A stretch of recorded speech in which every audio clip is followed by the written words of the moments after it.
Good morning students. आज हम लोग संस्कृत साहित्य के अंतर्गत अष्टमः पाठः पुनर्मूसको भव। अष्टमः पाठ यानी 8वां पाठ पुनर्मूसको भव, जो कि बहुत अच्छी कहानी है। इसका हम लोग अध्ययन करेंगे, यानी फिर से चूहा बन जाओ। पुनर्मूसको, पुनर् मतलब फिर से, मूसक मतलब चूहा, भव मतलब हो जाना, फिर से चूहा बन जाओ। ठीक है, आइए अब हम लोग इस चैप्टर का अध्ययन करते हैं। पहले इसको पढ़ेंगे और साथ में इसका हिंदी अनुवाद भी समझेंगे। आइए देखिए, पुनर्मूसको भव। एकः मुनि नद्यां स्नानं कृत्वा सूर्याय अर्घ्यं अर्पयति स्म। एक मुनि नदी में स्नान करके, कृत्वा मतलब स्नान करके, सूर्याय सूर्य को अर्घ्य अर्पण कर रहे थे। ठीक, यानी एक मुनि नदी में स्नान करने के पश्चात सूर्य को अर्घ्य अर्पण कर रहे थे। अर्घ्य अर्पण करना, जैसे आप लोग देखते हैं कि लोग सुबह स्नान करके और सूर्य को जल देते हैं, उसी को बोलते अर्घ्य देना। सहसा तस्य हस्ते काक मुखात एकः मूषकः अपतत। सहसा मतलब अचानक से, तस्य हस्ते उनके हाथ में, काक मुखात एकः मूषकः अपतत कौवे के मुख से एक चूहा गिर पड़ा। तभी अचानक क्या होता है कि एक कौवे के मुख से एक चूहा उनके हाथ में गिर पड़ता है, गिर जाता है। मूषक भयन कंपते स्म। चूहा जो है, मूषक जो है भय से कांप रहा था। मुनि तम मूषकम स्वाश्रम आनयत। मुनि उस चूहे को स्वाश्रम अपने आश्रम, आनयत मतलब लाते हैं, ले जाते हैं। मूषक आश्रमे सुखेन वसत स्म। मूषक आश्रम में सुख से रहने लगता है। शिष्यैः सह क्रीडत स्म। शिष्यों के साथ खेलने लगता है। एकदा एक बार, एकः विडालः मूषकः खादित मुद्यति भवति। एक बार एक बिल्ली चूहे को खाने के लिए तत्पर हुई, अर्थात चूहे को खाने के लिए दौड़ी। मूषकः धावयन् तस्य मुने समीपम आगच्छति। वह चूहा दौड़कर मुनि के पास जाता है।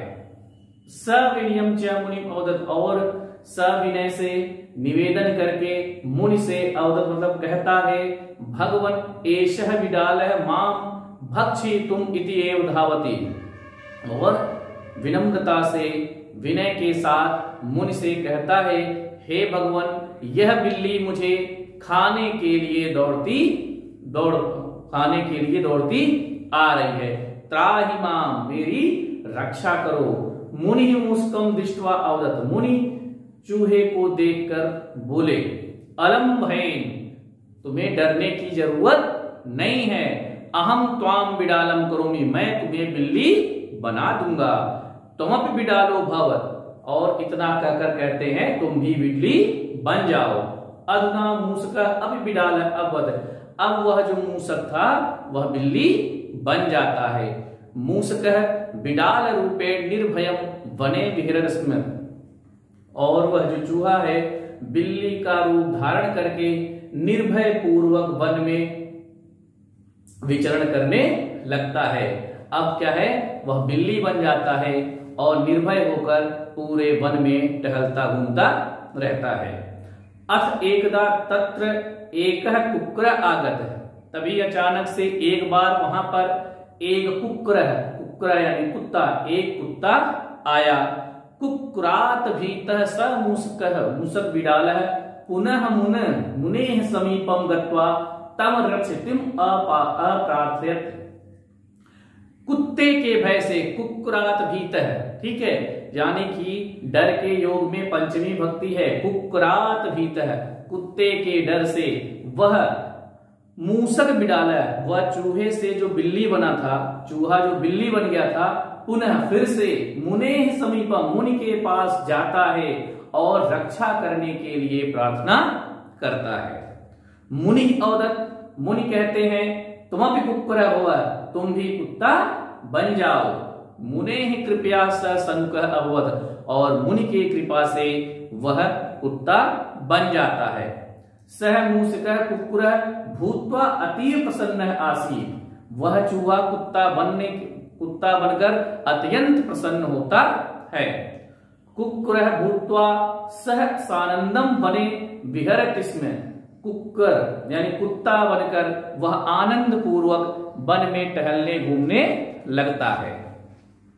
आगे देखिए, पुनः एकदा तत्र एकः चित्रकः आगत है, पुनः यानी फिर से एक बार वहां पर एक चीता, चित्र का मतलब चीता आता है। चित्रकः तम मूषकम खादित मुद्यत आसीत, और वह चीता जो था उस चूहा यानी जो कुत्ता बन गया था उसे खाने के लिए तत्पर होता है, खाने के लिए आता है। तदेव मुनि तत्रागत्य औदति, तब वह मुनि के पास जाता है और कहता है तुम चित्रको भवत्, और तब मुनि उसे कहते हैं तुम भी चीता बन जाओ।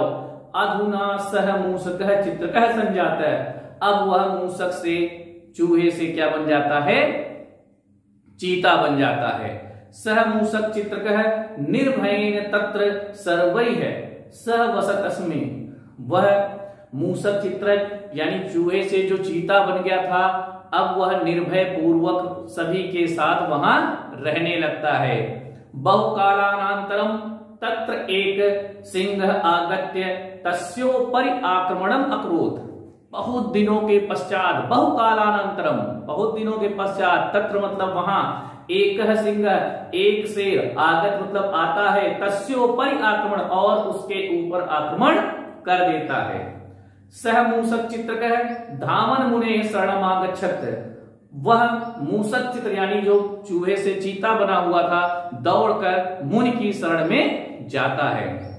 सह मुनिम प्रार्थयेत् आकथयत्, और वह मुनि से प्रार्थना करके कहता है अयम सिंह माम मारिष्यति रक्षतु माम, यह सिंह मुझे मार डालेगा, मेरी रक्षा कीजिए।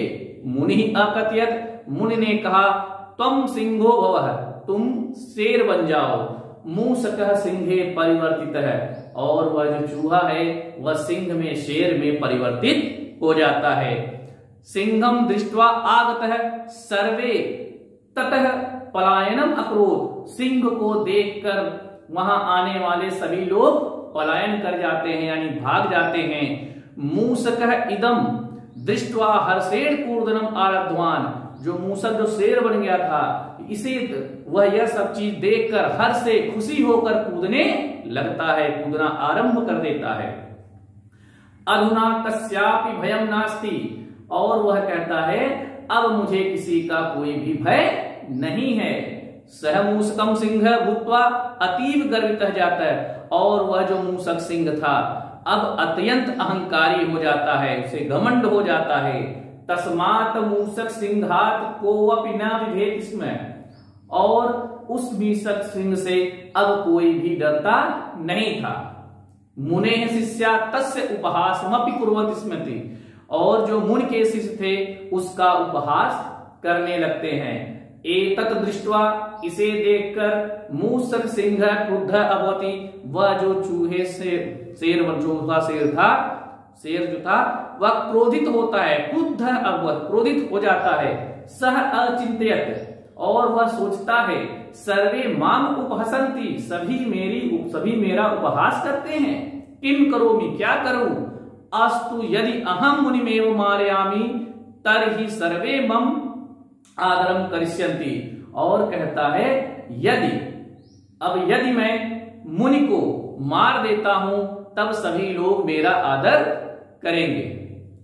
इति विचिन्त्यत सह यावत मुने समीपम तम हंतुम गच्छति तावत मुनि तपोबलेन तस्य मनोगतम दुर्भावम जानाति, और इतना विचार करके जब वह मुनि के समीप उनकी हत्या करने के लिए जाता है तब मुनि अपने तपोबल से उसके मन के दुर्भाव को जान लेते हैं। यदा मूषक सिंह मुनेः उपरि आक्रमणम अकरोत् तदा झटित एव मुनि अवदत् पुनर्मूषको भवत्, और जैसे ही यदा मूषकम मुनि ऊपर, जैसे ही वह मूषक सिंह मुनि के ऊपर आक्रमण करने जाता है, तभी झटक एव मुनि अवदत, तभी तुरंत जो है झट से मुनि बोलते हैं पुनर्मूषको भव, फिर से चूहा बन जाओ। अतः उच्चते, इसके पश्चात वह चूहा बन जाता है। अतः उच्चते स्नानो अपि बहुशः नदी जलैः गर्दभः किम ह्यः भवेत् क्वचित्। इसीलिए कहा गया है स्नानो अपि बहुशः नदी जले, बार बार नदी के जल से स्नान करने के पश्चात भी गर्दभः किम ह्यः, क्या गधा कभी घोड़ा बन जाता है? अर्थात कभी चाहे गधा कितना भी नदी में स्नान कर ले, कुछ भी कर ले, गधा गधा ही रहता है, वह घोड़ा कभी भी नहीं बनता है। तो प्यारे बच्चों, आज आप लोगों ने बहुत ही अच्छी कथा सुनी, आप लोगों ने पुनर्मूषको भव है, ठीक है। तो आज की क्लास में यहीं तक। आप लोग इस पाठ से संबंधित जो भी प्रश्नोत्तर हैं और जो अभ्यास कार्य हैं उसे आप लोग कंप्लीट करेंगे। प्रश्नोत्तर और शब्दार्थ जो हैं आप लोग अपनी फेयर कॉपी में करेंगे, और जितने भी एक्सरसाइजेस पाठ से संबंधित है वह सभी आप लोग गृह कार्य में करेंगे। तो आज के लिए इतना ही, धन्यवाद।